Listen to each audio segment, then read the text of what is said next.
Assalamualaikum warahmatullahi wabarakatuh. Kami perwakilan dari kelompok 9 pada mata kuliah Sosiologi dan Antropologi Pendidikan.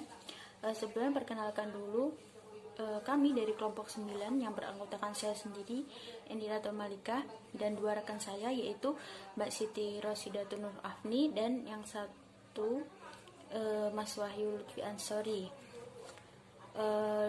Pada pertemuan kali ini kami menyajikan materi yang berjudul tentang peranan guru di sekolah dan di masyarakat itu nanti seperti apa. Nah, di sini kami mendapatkan 4 rumusan masalah, yaitu yang pertama, bagaimana konsep dan hakikatnya seorang guru. Yang kedua adalah hubungan dari guru untuk peserta didik itu nanti seperti apa. Nah, yang ketiga, peranan dan kedudukan guru di sekolah itu seperti apa. Dan yang terakhir, peranan guru di masyarakat nanti itu seperti apa akan dibahas pada pertemuan kali ini. Langsung saja pada pembahasan yang pertama, saya akan menyampaikan dua rumusan masalah yang pertama. Nanti yang selanjutnya akan dilanjutkan oleh rekan-rekan saya. Di sini saya akan menyampaikan yang pertama, yaitu konsep dan hakikat seorang guru. Adapun konsep guru atau pendidik di sini sebagaimana dalam Undang-Undang Nomor 20 Tahun 2003 Bab 1 Pasal 1 Ayat 6 adalah sebuah tenaga kependidikan yang berkualifikasi sebagai guru, dosen, konselor, pamong belajar, widyaswara, tutor, instruktur, dan fasilitator. Dan sebutan lain yang sesuai dengan kekhususannya dari daerah-daerah masing-masing, ya seperti itu. Yang penting itu maksudnya yang selalu berkontribusi di dalam belajar mengajar, maksudnya berkontribusi langsung dalam dunia kependidikan. Dan poin yang kedua yaitu saya akan menjelaskan tentang hakikat guru. Di sini itu sama halnya dengan belajar. Mengajar pun pada hakikatnya adalah suatu proses, yaitu mengatur, mengorganisasi lingkungan yang ada di sekitar anak didik sehingga dapat menumbuhkan dan mendorong anak didik melakukan proses belajar. Nah, pada tahap berikutnya, mengajar itu adalah memberikan sebuah bimbingan atau bantuan kepada peserta didik melalui proses belajar mengajar di dalam kelas itu nanti.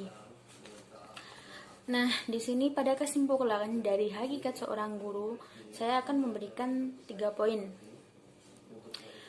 Poin yang pertama yaitu hakikat seorang guru itu adalah orang yang mempunyai minat, tidak pernah lelah, tidak pernah bosan mencari atau menambah ilmu, serta tidak pernah lelah dalam menyampaikannya, menyampaikan kepada orang lain, menyampaikan kepada peserta didik ataupun orang yang selalu membutuhkan ilmu.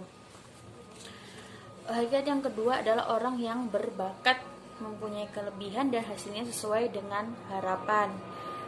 Poin yang ketiga adalah orang yang bertanggung jawab, mampu merubah pengetahuan, sikap, kepribadian, dan keterampilan siswa itu menjadi lebih baik.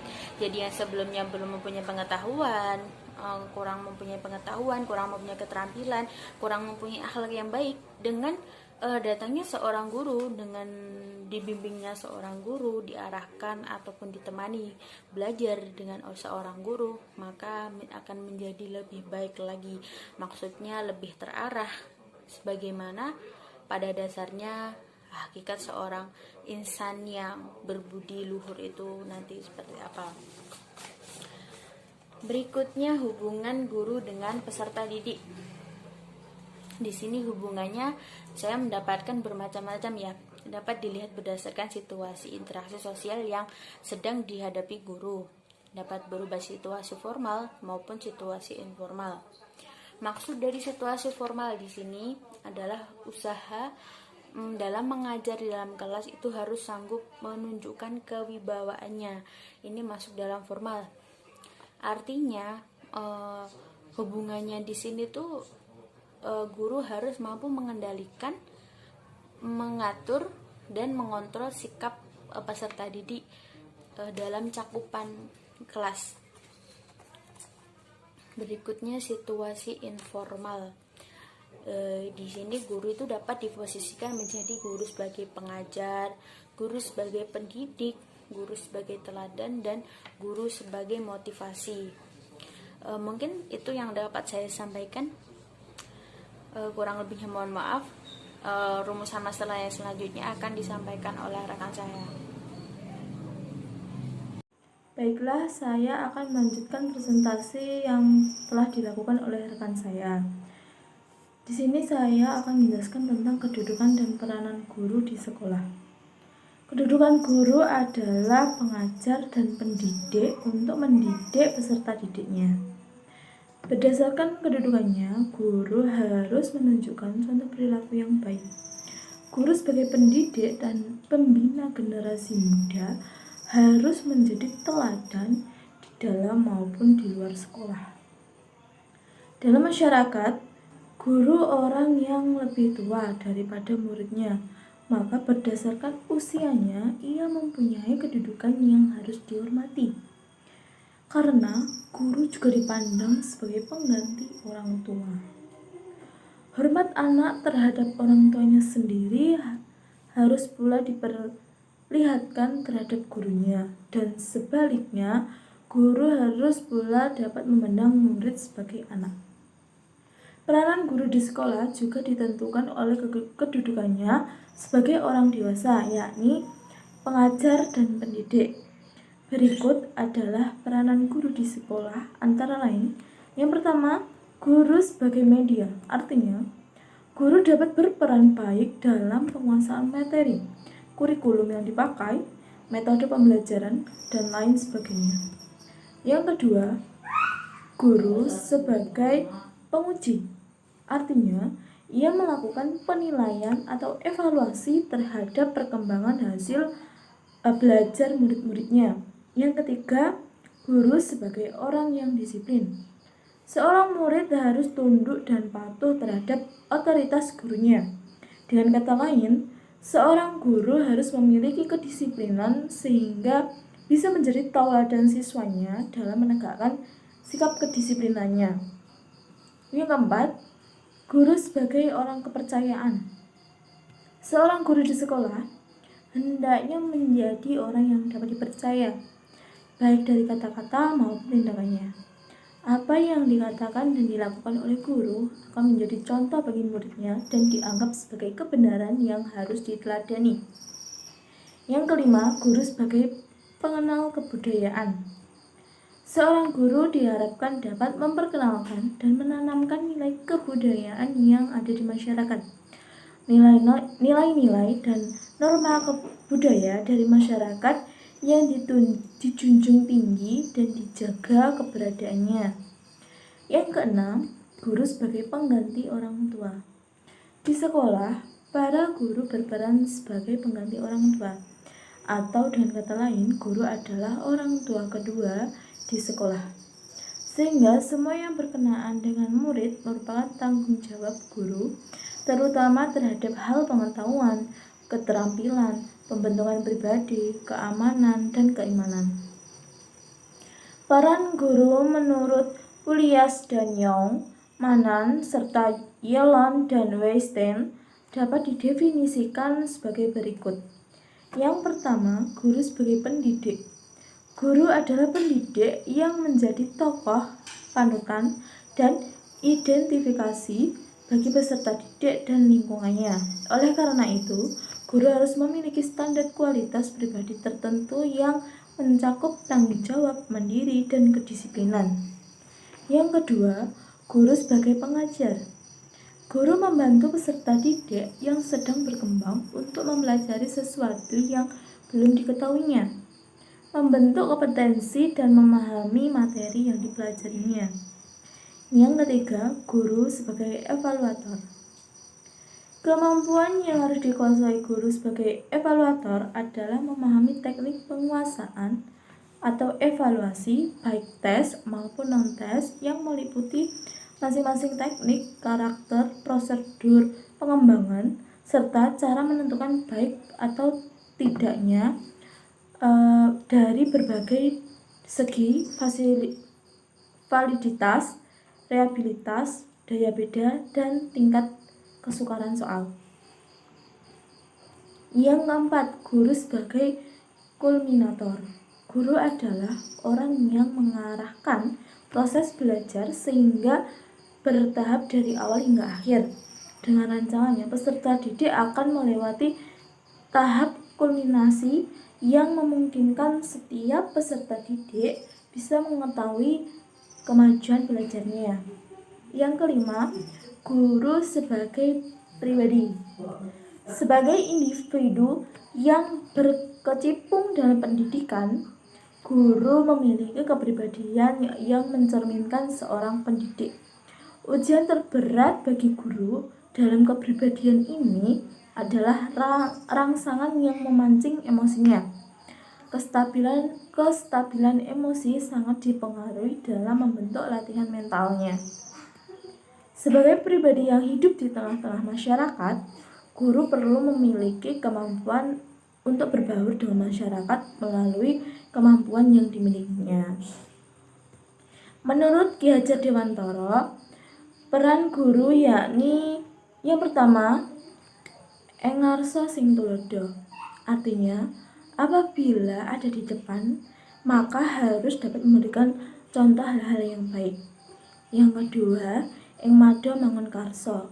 Artinya, apabila di tengah-tengah murid harus dapat membangkitkan tekad, kemauan, dan semangat untuk mencapai tujuan pendidikan. Yang ketiga, tutwuri handayani. Apabila ada di belakang murid, harus mengikuti dan terus-menerus memberi dorongan untuk maju. Sekian penjelasan dari saya, selanjutnya akan dijelaskan oleh rekan saya. Terima kasih. Baik, saya Wahyu Lutfi Ansori. Saya akan meneruskan penjelasan dari materi sebelumnya. Di sini saya akan menjelaskan tentang peranan guru dalam masyarakat. Langsung saja, yaitu peranan guru dalam masyarakat antara lain bergantung pada gambaran masyarakat tentang kedudukan guru.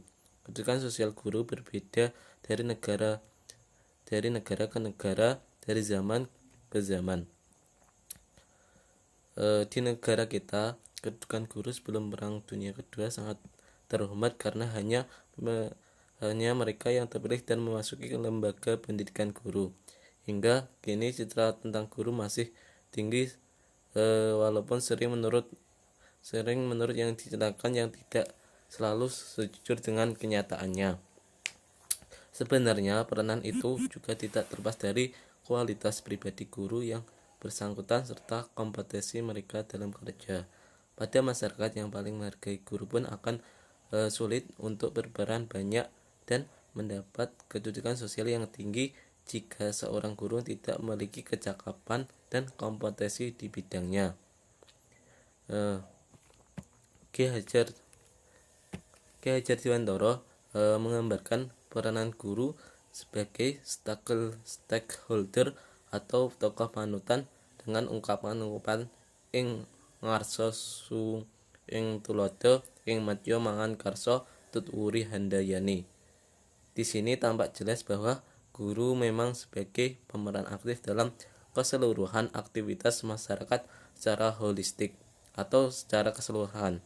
Tentunya peran para guru harus bisa memposisikan dirinya sebagai agen yang benar-benar membangun sebagai pelaku propaganda yang bijak dan menuju arah yang positif bagi perkembangan masyarakat.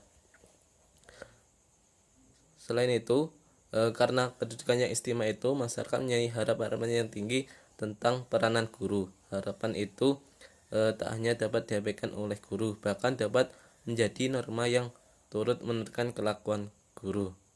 Selain peran yang dijelaskan oleh Ki Hajar Dewantara, menurut Brembridge, peran guru di masyarakat diantaranya sebagai berikut. Yang pertama yaitu sebagai partisipan atau peserta, yakni peranan dari kegiatan yang ada di lingkungan masyarakat di mana berada posisi ranking tertinggi dalam aktivitas masyarakat, dibanding dengan orang lain yang berkecimpung sebagai pedagang, pebisnis, dan lain-lain. Yang kedua yaitu berperan sebagai pemimpin atau leader. Memang guru tidak dididik sebagai pemimpin masyarakat, tetapi harus dianggap sebagai pemimpin di sekolah, terutama di kelas. Karena itu guru dianggap mampu menjadi pemimpin di masyarakat dan mampu menempatkan dirinya sebagai mana mestinya. Yang ketiga yaitu pembuka jalan. Guru dikatakan sebagai pembuka jalan karena guru dianggap mempunyai pendidikan yang tinggi dibandingkan masyarakat pada umumnya, terutama dalam hal pembangunan masyarakat. Guru sebagai orang yang dapat memberi petunjuk, contoh, dan teladan bagi masyarakat di lingkungannya karena mempunyai banyak ilmu yang dimilikinya. Oleh karena itu, guru sebagai pembuka jalan yang di dalam masyarakatnya. Yang terakhir yaitu peran guru sebagai pemerhati anak. Masyarakat berharap agar guru dapat memperhatikan anak-anak mereka. Dalam hal ini, maka guru harus dapat menempatkan dirinya seperti yang diharapkan oleh masyarakat. Sebagai pendidik, guru memiliki peran yang sangat vital bagi perkembangan peserta didik, yang mana guru dituntut untuk memiliki karakter dan kepribadian yang baik sehingga mampu untuk menjadi panutan yang baik di sekolahan maupun di lingkungan masyarakat. Mungkin sekian dari saya, dan mohon maaf apabila ada kekurangan dan kesalahan dari kelompok kami, dan apabila kurang paham bisa kita diskusikan bersama-sama. Assalamualaikum warahmatullahi wabarakatuh.